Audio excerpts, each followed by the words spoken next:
Good morning, everyone. The House Committee on Energy and Commerce is now in session to address maternal health and the ethics of genetic testing. We'll now hear from the Alliance for Reproductive Integrity. Go ahead, McKenna. Thank you, Mr. Chairman. My name is McKenna Davis, and I'm the Executive Director of ARIPA. With me today are bioethicists Scarlett, Alex, and Lead Policy Analyst Barbara.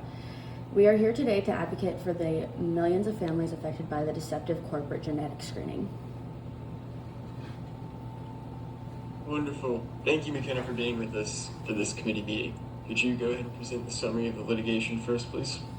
Yes, so we are here today in light of the litigation against Natera, specifically regarding the non-invasive prenatal screening test, the lawsuit in Re Natera prenatal testing litigation, was in regard to the allegations of false advertisement and deceptive marketing. Plaintiffs allege that these prenatal tests were advertised as highly accurate screening tools for genetic conditions. However, the lawsuit claimed the company failed to properly disclose the high rate of false positives, and this led to expecting parents to believe the results to be a definitive diagnosis.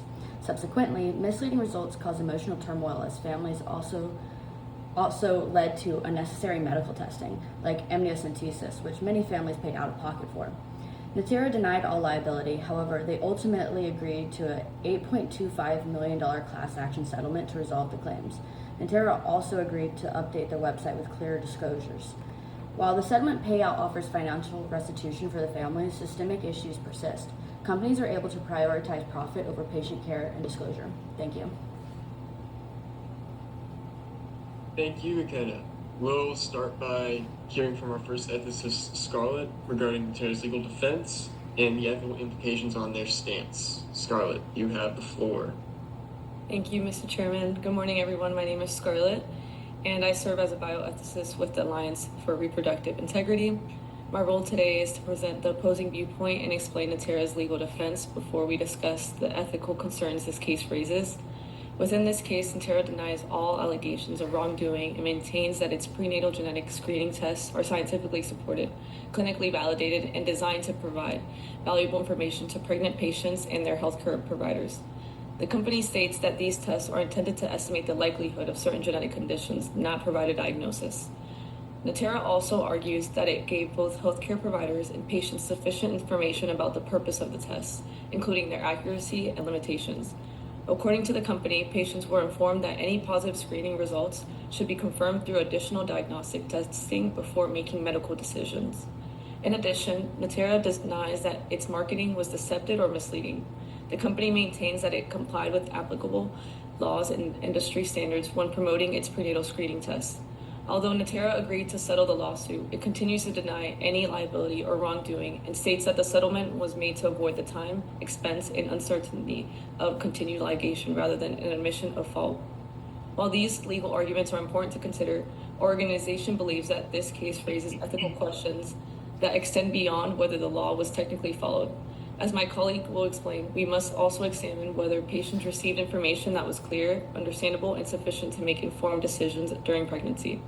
Thank you, Mr. Chairman. I now yield the floor to my fellow ethicist. Thank you. Alex, you have the floor. Thank you, Mr. Chairman.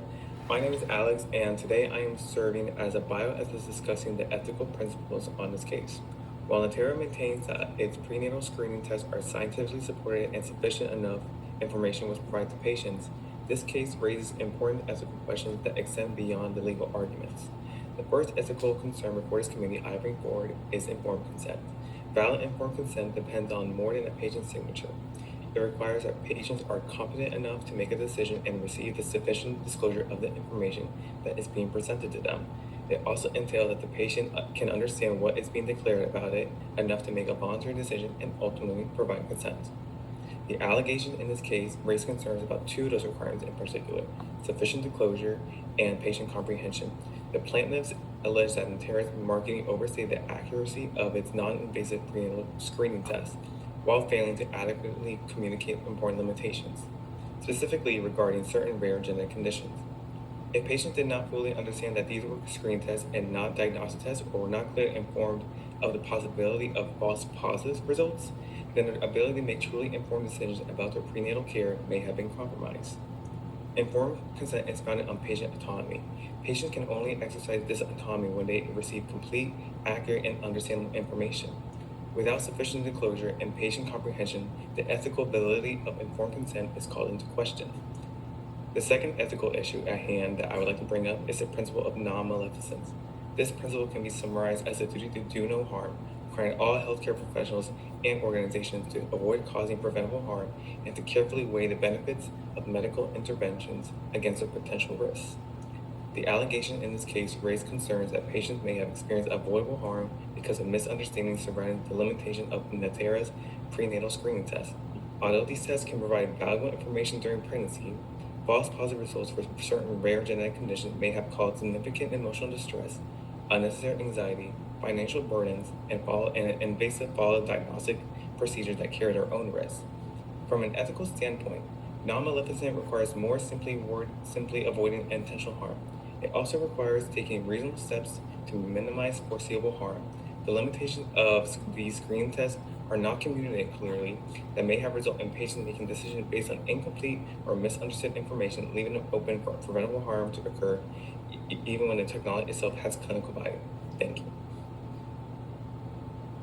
Thank you, Alex. We're now going to hear from our final ethicist, Barbara. Go ahead, Barbara. Thank you, Mr. Chairman. My name is Barbara, and I serve as the lead policy analysis for the Alliance for Reproductive Integrity. My role today is to examine how current healthcare law and federal policy apply to this case and whether existing legal protections are sufficient to protect pregnant patients. The third issue before this committee is the learned intermediary doctrine. The learned intermediary doctrine is a long-standing legal principle that states manufacturers of prescription drugs, medical devices, and certain medical tests generally satisfy their duty to warn by providing adequate information to healthcare providers rather than directly to patients. Physicians are considered the learned intermediaries because they are responsible for interpreting medical information, explaining the risks and benefits, and helping patients make informed healthcare decisions. Historically, this doctrine has worked well because physicians were the primary source of medical information. However, this case demonstrates how healthcare has changed. Today, companies like Natera market prenatal genetic screening tests directly to consumers through websites, social media, online advertisements, and other marketing campaigns. Many expectant parents are exposed to this information before even speaking with their physician. As a result, patients may develop expectations based on advertising that emphasizes the benefits of accuracy of a test without fully understanding its limitations. From a policy perspective, this case highlights gaps in federal oversights. Prenatal genetic screening technology has advanced rapidly, but regulations have struggled to keep pace with direct-to-consumer advertising. The regulation of laboratory-developed tests has evolved over time, and oversight of this area has been the subject of ongoing policy debate. This case illustrates the challenges of ensuring the direct-to-consumer advertising keeps pace with advances in prenatal genetic screening technology. For these reasons, our organization believes that relying solely on the learned intermediary doctrine is no longer enough to protect patients in today's healthcare environment. Manufacturers that market directly to consumers should share responsibility with healthcare providers by providing standardized, transparent, and evidence-based information so patients can make truly informed decisions. Thank you, Mr. Chairman, and now I yield the floor to our Executive Director, who will present our proposed policy recommendations. Fantastic. Thank you, Barbara. Go ahead, McKenna. Mr. Chairman, we are speaking to the Committee of Energy and Commerce today because you hold direct oversight to the FDA. The $8.25 million settlement is proof that class action lawsuits are not enough to protect pregnant patients. We need this committee to use its legislative authority to reform how the FDA regulates direct-to-consumer medical advertising. Class action settlements, like ones we've discussed today, only offer retroactive solutions to financial and emotional distress. We propose the Prenatal Testing Truth and Transparency Act require explicit FDA-mandated disclaimers on all genetic screening advertisements. Enforcement of strict advertisements and labeling standards would establish safeguards needed to protect patients. Safeguards like mandatory diagnostic disclaimers and statistical transparency is vital for families to understand that non-invasive prenatal screening tests are not diagnostic tools and require further confirmation. And companies like Natera must not rely on misleading claims of accuracy for marketing material. Positive predictive value must be properly disclosed. And finally, the FDA must provide standardized informed consent to patients. This would clearly outline false positive rates, accurate out-of-pocket maximums, and possible next steps for diagnostic tests. And by making these proactive shifts, patient autonomy will be protected, and patients will receive clear and accurate information. This is especially important when families are making critical healthcare decisions. Thank you.